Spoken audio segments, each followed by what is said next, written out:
প্রবাসী যারা আছে এবং প্রবাসীর পরিবার যারা আছে তাদের প্রত্যেকটা ক্ষেত্রে প্রত্যেকটা জায়গাতে আমরা তাদেরকে হেনস্থা হতে দেখছি।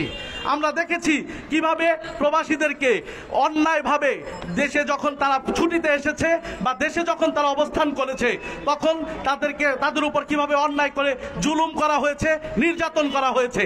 আমরা ভুলে যাইনি প্রবাসী জাফরুল্লাহ ভাইয়ের কথা, যে প্রবাসী জাফরুল্লাহ ভাইকে সৌদি আরব থেকে আসার পরে খুন করা হয়েছে। আজ অবধি সেই হত্যাকাণ্ডের কিন্তু কোনো বিচার হয়নি। আমরা দেখেছি গত কয়েকদিন আগে প্রবাস ফেরত সৌদি আরব প্রবাসী আর এক ভাই তার জমি জমার বিরোধ নিয়ে খুন হয়েছে। সেই খুনেরও এখনো কোনো উন্নতি আমাদের চোখে পড়েনি। এই যে বিচারহীনতা প্রবাসীদের জন্য, এই যে প্রবাসীদেরকে শোষণ করা, রক্ত চুষে খাওয়ার মানসিকতা, এই মানসিকতা থেকে আমাদের দেশের সরকার ব্যবস্থাকে আরো বেশি কঠোর ভূমিকা পালন করতে হবে। প্রবাসীদের জন্য, প্রবাসীদের পরিবারের জন্য আরো বেশি শক্তিশালী আইন প্রণয়ন করতে হবে। যেই সমস্ত দেশগুলো থেকে প্রবাসীরা প্রতিনিয়ত তাদের অর্জিত অর্থ রেমিটেন্সের মাধ্যমে বাংলাদেশে প্রেরণ করছে, তাদের সেই অর্জনের যথাযথ মূল্যায়ন করতে হবে।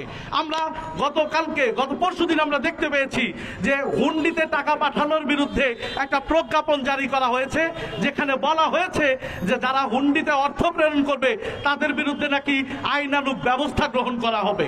আমি সরকারের কাছে বলতে চাই, প্রবাসী যারাই আছে, আমরা যারা প্রবাসে আছি, যারা প্রবাসে যেতে চাই এবং এই মুহূর্তে যারা প্রবাসে অবস্থান করছি, আমরা প্রত্যেকেই দেশের অর্থনীতিতে ভূমিকা রাখতে চাই। আমরাও চাই না হুন্ডিতে আমাদের অর্থ দেশে আসুক, আমরা চাই আমাদের অর্থ এই দেশের অর্থনীতিতে ভূমিকা রাখুক।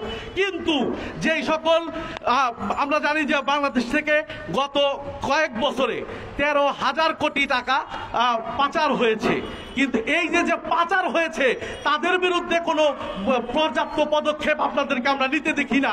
আমরা দেখি যারা সাধারণত কয়েকজন হুন্ডি